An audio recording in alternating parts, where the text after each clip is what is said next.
todos eles comparecerão lá. Todo o conteúdo de nossos arquivos e vidas irão passar diante. Bem, você diz novamente, eu ainda me apego ao fato que a minha memória não é tão boa, sabe? Diz que os livros serão abertos. Eu não sei quais livros são. Eu acho que o livro dos 10 mandamentos para uma coisa, eu acho que o livro de memória para outra coisa. Você entende? A memória é uma coisa maravilhosa. Mas sabe de uma coisa? A memória durará dentro da eternidade. Eu não acho que os remidos lembrarão de sua tristeza e lutos, mas eu digo-lhes uma coisa: os não santificados se lembrarão de cada vez em que alguém deu um folheto em suas mãos. Eles lamentarão por toda a eternidade e desejarão que Deus estivesse ali. Eles se lembrarão que ouviram a oração de suas mães, se lembrarão de cada sermão. Eles se lembrarão de tudo, pois um dia um homem orou no inferno. Era o lugar errado para orar. Ele orou para a pessoa errada. Ele orou para Abraão. Ele recebeu a resposta errada. Filho, lembra-te que recebeste os teus bens em tua vida. Boas coisas recebeu. Mas eu não quero que meus irmãos venham para cá. Mas Jesus diz, lembra-te, a memória é eterna. Ela nunca acabará. Se você é um homem não salvo, milhares de milhões de anos. Você diz, bem, eu vim esta manhã, pois minha esposa queria que eu viesse. Mas não pense em voltar, eu não gosto desse tipo de coisa. Bem, amigo, permita-me dizer-lhe amavelmente, vá para o inferno e viva com toda a escória da terra. Você gosta de beber? Vá com os beberrões. Você gosta de luxúria? Vá com as prostitutas. No inferno, se você possuir desejo por mulher, você terá esse desejo, mas não haverá nada para satisfazer o seu desejo. Se você bebe, você terá sede, mas nada satisfará sua sede. Você daria o resgate de um rei por uma gota de água. Não haverá uma gota sequer. Muito menos, então, aquele vinho precioso que você bebe. Quando, em nome de Deus, a igreja vai abrir seu coração novamente, e abrir sua mente novamente, e ver novamente que todo homem, não importa se ele tem um jato, ou quantos milhões ele tem, ou se manda na cidade toda, os grandes da terra e a escória da terra, os não crentes vão passar seu tempo na eternidade. Viverão lá para todo sempre. O bom livro diz, onde o seu bicho não morre. Será terrível quando nós vermos os fundadores dessas seitas, quando comparecerem diante de Deus, o fundador dos Testemunhas de Jeová, como são chamados por eles mesmos. E ele comparecerá lá, e as pessoas lá no alto gritarão, coloque esse homem no inferno e aumente a temperatura. Mas escute, não se preocupe com isso. O juiz de toda a terra fará o certo. O inferno não vai ser o mesmo para todos. Alguns irão apanhar com poucos açoites. Outros irão apanhar com muitos açoites. Mas eu lhes digo uma coisa. Eu preferiria ser o último no reino de Deus do que ser o maior no reino do diabo. De qualquer maneira, tanto no tempo quanto na eternidade. Nós lemos no capítulo 6 do livro de Apocalipse. E diziam aos montes e aos rochedos, cai sobre nós e escondei-nos do rosto daquele que está assentado sobre o trono e da ira do Cordeiro, porque é vindo o grande dia da sua ira. E quem poderá subsistir? E ele diz no capítulo 9, versículo 6, e naqueles dias os homens buscarão a morte, e não a acharão, e desejarão morrer, e a morte fugirá deles. Eu creio que haverá o dia em que um homem colocará uma arma em sua cabeça para explodir seu cérebro e vai ficar intrigado quando ainda continuar vivo. Ele vai se jogar do topo do Empire State, do topo da colina, no vale, e ainda continuará vivo. Eles buscarão a morte, mas não a acharão.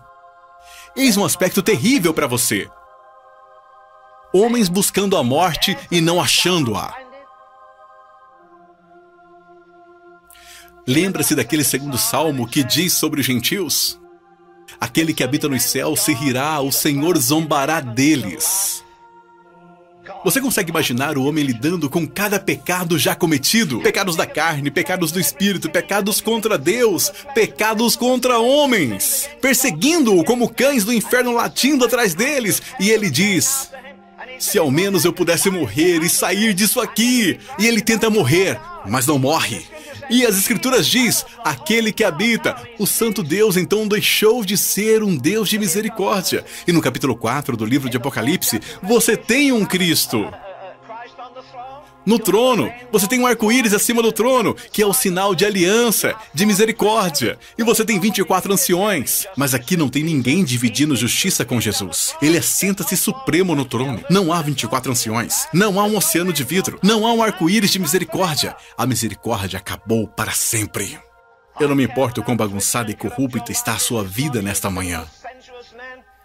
Um soldado disse a mim um dia: "Você realmente crê que Deus pode perdoar todos os pecados que já cometi?" Eu disse: "Claro que sim, isto é, se você se arrepender verdadeiramente de seus pecados e você implorar pelo sangue de Cristo e pedir misericórdia." Mas ele disse: "Sabe o que me assusta? Eu estive no exército por tantos anos em outros países, estou horrorizado em contar-lhe isso, mas provavelmente eu tenho 30 filhos ao redor do mundo. Eu pratiquei sexo com tantas mulheres que talvez eu seja o pai de 30 crianças ao redor do mundo. E Deus pode perdoar toda a podridão e corrupção da minha vida? Sim, Ele pode. Por quê? Porque esta manhã, Jesus está em um trono de misericórdia. Você ainda encontra sua graça e sua ajuda. Contudo, quando o vermos aqui, Ele não estará em um trono de misericórdia. Ele estará em um trono de justiça. Aquele Cristo tenro que andou fazendo bondades, beijando bebês, abençoando as pessoas. Agora, não há nada mais belo que um pequeno cordeiro. Não há nada mais terrível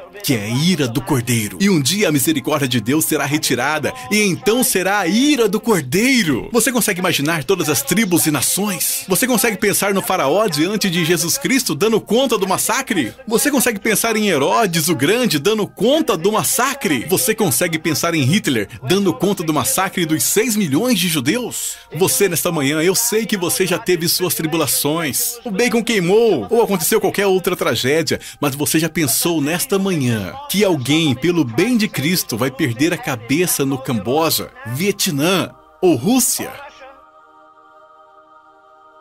Você acha que Stalin alguma vez imaginou que todo o sangue que ele derramou, ele teria que responder por cada gota preciosa de sangue que ele derramou? Deus não precisa de lembretes. Não faria justiça o juiz de toda a terra? Se um homem pede para ser lançado longe de Deus com seu próprio pecado e tormento para todo sempre, se seu modo de viver é o mesmo que antes, rasgado com a luxúria, se sua mente está torturada por sua maldade, bem, o que você pensa que seria se você matasse 6 milhões de pessoas assim? Deus trará toda a obra ao julgamento com todos os segredos. Você lembra as pessoas que chegará um dia em que a misericórdia será cortada? Para sempre cortada? Você as lembra que há pessoas orando no inferno e que ninguém jamais as escuta? Os mortos, os grandes e pequenos, comparecerão diante de Deus naquele dia terrível. O livro memorial será aberto, dos 10 mandamentos e outro livro que Deus tiver serão abertos naquele dia terrível. E sem misericórdia. A misericórdia se acabou para sempre. As pessoas dirão: passou a cega, findou o verão, e eu não estou salvo. Uma vez perguntaram àquele grande estudioso, Daniel Webster, qual foi o seu maior pensamento? Você tem uma mente colossal. Qual foi o maior pensamento que viajou pelos corredores de sua mente? E ele disse: eu pensei sobre muitas coisas, mas a mais incrível, a mais horrível, o mais petrificador pensamento que já tive foi pensar na minha prestação de contas que farei um dia a Deus. Louvado